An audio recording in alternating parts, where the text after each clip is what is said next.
What's up everyone, this is Jacob, the Dungeon Master of Fractured Kingdom, here with another archive video. The first episode we uploaded onto YouTube was our 23rd session of this campaign, and we have audio from most of the previous 22 sessions. This is a compilation of every vision where Corvus remembered a lost memory. Corvus, before your shift, you have a very strange dream. Oh yeah, here we go. Corvus suddenly feels something hit the side of his face, and as he wakes up, he looks around and realizes he's sitting in a very tiny chair in front of an even smaller desk. As he quickly looks around, trying to figure out where he is, he sees he's sitting inside a classroom of some kind. As he looks around, there are a bunch of young preteen kids looking around. A couple of them are snickering at him. And as he's looking around trying to figure out what's going on, there's a ahem, and looking up in front of him, there's a tall elven woman who appears to be the teacher in the classroom, who gives a very angry and disappointed look towards the snickering kids into Corvus. And after everyone quiets down, she looks back towards the book in her hands and begins continuing the story she was reading. What does Corvus do? Who's the one that slapped me? No one slapped you, but it looked like there was a kid 2 rows over who apparently threw a balled up piece of parchment at you. I'm gonna wait for the teacher to stop looking, and then I'm gonna go over to that kid and throttle him. Never change. Nope. Yes. As you get up, move over towards this poor kid. No one else in the classroom seemed to react to you, but as you reach down and try to grab his neck, your hands just seem to go through him like he's some kind of illusion. And as you try again and again, it seems like nothing you can do actually affects the kid. Feeling really confused by everything, you wake up as Mari is tapping you on the shoulder, waking you up for your shift. Hey, are you okay to do your watch still? Yeah, I'm fine. Corvus, Yes. before you wake up, you have a dream. Oh. Corvus wakes up to the sound of raucous yelling and jeering. And as he sits up, he realizes he's no longer in the forest campsite with the rest of the party members. He's on a bedroll with several animal furs, and as he looks around, he finds himself in a round tent. And the temperature is quite cold. He doesn't have a lot of time to investigate his surroundings when a tall, gray-skinned orc with a scar running down the middle of his forehead pokes his head into the tent and says, "You'll want to see this, boss," before promptly leaving. What does Corvus do? If there are any weapons around me, I'll grab it and leave the tent.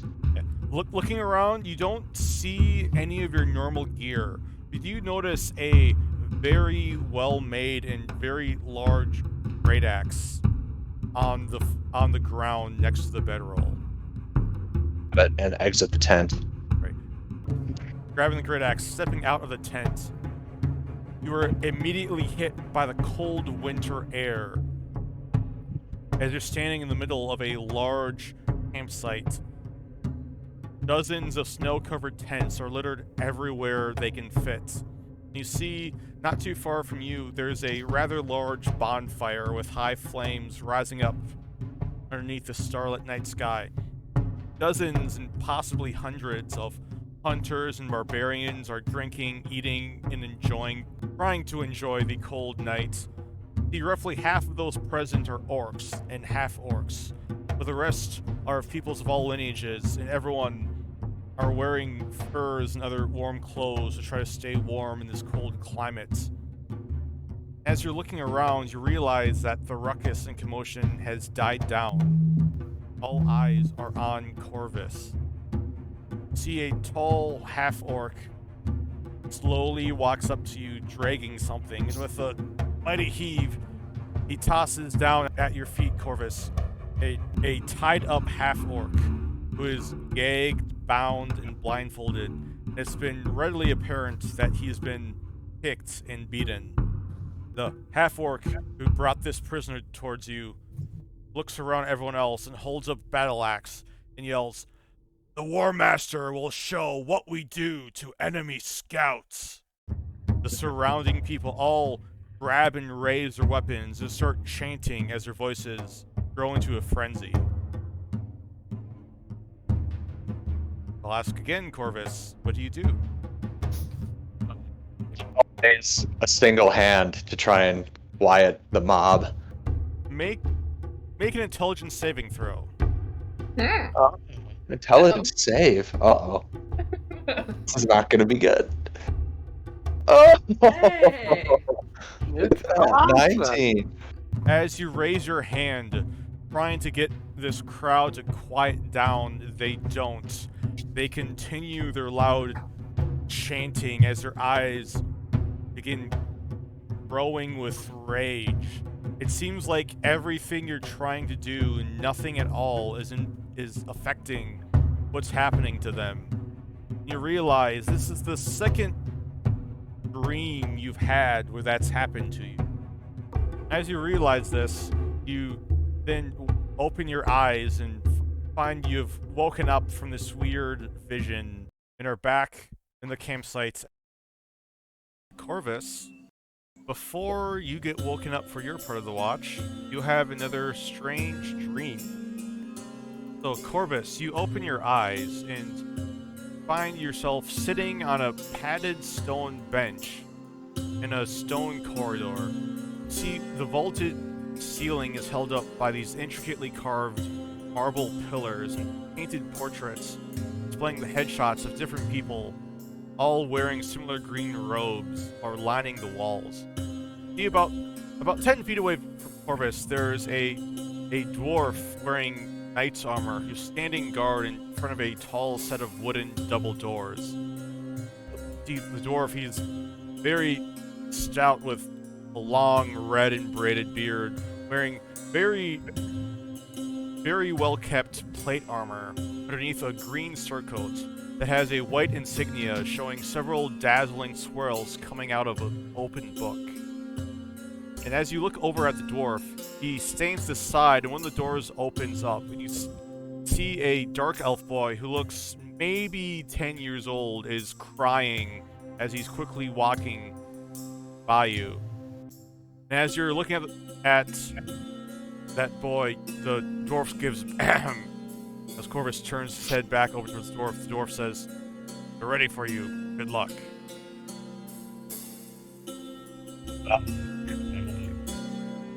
Get up and enter the room. Corvus walks past the dwarf and goes through one of the doors and step into a large atrium with an impossibly high ceiling that you can't even see the top of. There aren't any other doors leading into this giant room. You don't see any light sources, but yet it seems the room is perfectly brightly lit. And on the far side, behind a long wooden table, you see 8 people, all wearing green robes, very fine with white embroidered trim. You see all the robes do appear to be the same, but they have different colored pins that they're wearing on their chest. As Corvus walks and stands in the center of the room, he realizes that he doesn't have any of his weapons or his normal equipment on him. There's just a small wooden wand that looks almost hilariously small in your big hand. As you look over at the figures, you see one of them, an old and crotchety looking human man with long white hair, just looks at you, Corvus, and says, "Impress us." Raise the wand and... But what's in the room with me? Are there just so there's no like light sources? Is there Anything in the room? You're in a giant circular room. You can't see the ceiling, but you don't see the sky. It's basically just a white light up above you. You think you might be inside. It's a weird room. There aren't any other doors or any objects really, except for the table the 8 people are sitting behind. With the wand, I'm not a magic person. I'm gonna look down at this wand in my hand, and it's just confusing me, and I'm just gonna point it at the wall, not at any of these people, but point it at the wall and see what it does. Hopefully it does something. Right. Corvus points out and holds out the wand, pointing at the wall. And as he does, Corvus, you feel yourself begin to speak words as your free hand begins to move and wave out a spectral orange symbol in the air. You're not quite understanding what you're doing or what you're saying. You just have this feeling that you're doing all of this just out of some strange muscle memory you didn't know you had. As you're pointing the wand out towards you, you don't see anything where you're pointing until you hear thunder. You look up above. You see a massive storm cloud covering up the entire area of the room up above you that has formed. As you look up, you then look back over to the figures who look mildly impressed. As you bring the wand down, a large lightning bolt cracks down right in front of you, surprising you and causing you to sit up and wake up in a start. In the middle of the night, one of the Crown Gall is met with a strange dream. Corvus is suddenly woken up in his sleep by the sound of a light and rhythmic knock on wood. As he opens his eyes, he finds himself sitting in an armchair after apparently falling asleep while leaning forward onto a large and cluttered desk that sits right in front of him. He looks around and he sees he's in an office that's lit by floating orbs of white light. And there are several bookshelves lining the stone walls around him. He only has a second to catch his bearings and to notice rain pouring outside a small arched window when the wooden door to the office opens up. And in walks a wood elf, a woman with tan skin, blue eyes, and long black hair pulled back in a ponytail. She closes the door behind her, and as Corvus sees she's wearing green and white robes with a white pin, Corvus quickly recognizes her as the Divination Dean of Eastmarch. The same dean who the party met about a week ago in Anatoly, and also the dean who is the supposed stepmother of Alex. The elf gives Corvus a smile and says, "Allie, the festival starts in an hour." Festival? What festival? She does not answer the question, but continues moving as she steps behind the desk right next to Corvus, then sits back on top of the desk, crossing her legs under her robes and placing both hands on her knee, very proper-like. As she looks over towards Corvus, she says, "You know, dear, I think the people of Anatoly would greatly appreciate some clear weather for the festivities." Is my magic wand anywhere near me? Make it an investigation check. 7. Corvus looks around, trying to find the wand he had from his previous vision, his previous memory he saw of Alabaster Stein. He can't actually find the wand, although suddenly he sees the wand being held out right in front of him by the elf. She says, "I have to keep track of everything for you, don't I?" It seems so. I will take the wand and go to the window and thank clear skies and wash the wand back and forth because I don't know what I'm doing. As Corvus looks out into the dark, overcast, rainy sky, as he thinks about clear weather, his mouth and throat suddenly mutter out arcane words, which he doesn't understand the meaning of, but he still somehow knows somewhere deep within his mind. And as his hands and arms begin moving in an arcane gesture, Corvus sees a parting in the clouds, almost as if the eye of a hurricane gets opened up in the center of the storm cloud. And as the eye slowly spreads, the weather becomes clearer and clearer. And after 10 minutes, there is no sign of a thunderstorm ever taking place. And instead, there's just a clear blue sky. Well, that was interesting. The elf will stand up off the desk, then stand next to you, Corvus. You never cease to amaze me, Allie. As Corvus looks down at her, he suddenly realizes that her hand grabbed Corvus's hand. As she gives him a light squeeze, she asks, "So, how did your wife react when you told her about us?"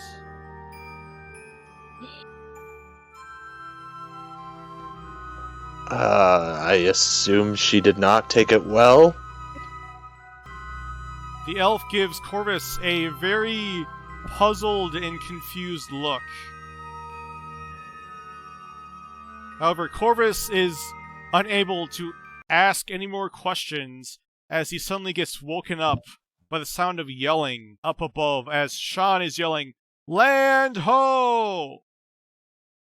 The half-orc does not open his eyes yet because he has a vision. A vision of a lost, repressed memory. Corvus finds himself standing in a snow-covered forest in the middle of the day. His left arm is holding a large, white-haired direwolf slung over his shoulder. His right hand is loosely holding a great axe. Not the War Master's Punisher, but a different weapon that Corvus recognizes from a previous dream and feels very familiar with him, even though he does not fully recognize it. In glancing around, Corvus does not see anything besides snow and trees, but he does hear the faint sound of voices up ahead. What does Corvus do? I would slowly approach as quietly as possible. Make a stealth check. Corvus slowly walks forward, taking care not to make up too much noise in the crunching snow underneath him. And he soon walks up to a small camp that's been set up in the middle of a clearing within the trees. There are 5 tents set up in a circle. And in the middle, sitting around a campfire, are 2 orcs and 2 wood elves, all wearing various animal furs. All of them are very clearly northern clansmen. None of them appear to have noticed Corvus yet. Are they part of my clan, or do they look like a rival clan? Corvus does not remember. Then I would set down the direwolf and then try and slowly approach with my axe in hand. After Corvus sets down the direwolf, it makes enough noise, so all 4 clansmen sitting around the fire turn to look over towards Corvus. And even after Corvus keeps himself prepared and putting both hands on the great axe, there's no reaction from that move from the clansmen, although one of them does give a grin up to Corvus, and he says, "Nice catch, boss." And before Corvus can react, I need you to make a wisdom saving throw. 11. Does he get my +3? He unfortunately does not, because as Corvus begins to speak, he suddenly feels he's unable to speak or move at all, as his entire body suddenly seizes up. The other 4 northern clansmen look very confused for a moment, until they all look behind Corvus and stand up in a scramble. All 4 of them draw their weapons and yell out battle cries as they run behind Corvus. their battle cries soon turn to cries of pain. As Corvus hear all of their cries slowly stop, there's an eerie silence in the forest. And while it's not total silence, all Corvus hears as his vision fades to black is his pounding heart within his chest, the quiet crackling of the campfire, and the soft crunching of approaching footsteps in the snow behind him. And after everything fades to black, Corvus suddenly opens his eyes and finds himself lying on the ground of this ledge right next to Ash, who's still getting lovingly tackled by Dash. After Corvus lays down, make a wisdom saving throw. Uh-oh. 11. Corvus's body suddenly seizes up. He can't move or speak as he tries and fails to break out of whatever effect is holding him. With all of his might, Stein's simulacrum reaches down and cuffs Corvus's ankles and wrists to the bed with a sly smirk on his face. Don't worry, you won't remember anything. Oh no. And as the simulacrum begins the ritual, Corvus is put into a deep slumber. And as he feels his thoughts and memories get extracted one by one, Corvus's mind focuses in on one moment from his past, roughly 2 years ago. Corvus remembers the day at a makeshift camp in the middle of snowy woods. He remembers the same feeling of being paralyzed, unable to break through the invisible chains. He remembers the scouts in his clan running behind him with their weapons drawn before their worst cries turned to screams and then silence.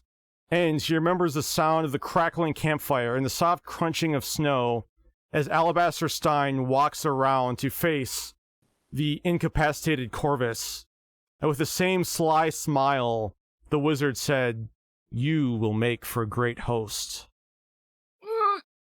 And with that, we're going to end the episode here.